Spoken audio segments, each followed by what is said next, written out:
Good morning, Ripples, and happy Wednesday. So, as you know, this week is Celebrate Literacy Week here at school, and we have a lot of fun things planned for you guys. One of the things that we're doing is having special guests join us on the morning news to talk about reading and how it's impacted their life or their career. So, today we have a special guest.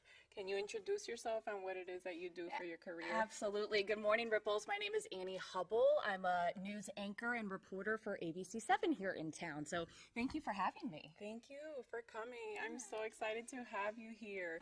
So let's talk about reading as a child. Sure. In school. How was that for you? Did you struggle? Did you love it? What were some of your favorite books? I think reading as a child was so important. You know, it's something that you take for granted when you have the time to do it. So I really encourage kids, read as much as you can whenever you can. It will only benefit you later in life, basically with anything you want to accomplish, because reading is so important in everyday life. Very cool. So as a news anchor, what is it that you have to do to prepare, and how much reading goes into your career? I mean, being proficient in reading is probably the number one thing in journalism. When I report news stories, every day is different. I'm learning something new every day, and probably as you students know, when you learn something new, you have to research something. And so when you research, that is reading, whether that's online or in books.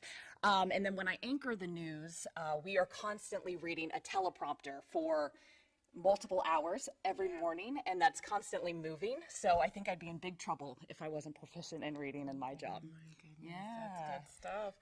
Right now, are there any current books that you're reading or thinking about reading? You know what? I would love to read Michelle Obama's new book. That is on the list. That is on the list. That's a good one. And, growing up, you remember those books that kind of started it for you. I think Shel Silverstein was a huge part. The Giving Tree. Yes. I mean, I'm sure a lot of you have read that when you were little. And, it's funny, when I was in middle school, I think that's when the first Harry Potter book came out. Wow. So that was a long time ago, but that always tops the list, I think. The kids still love Harry Potter.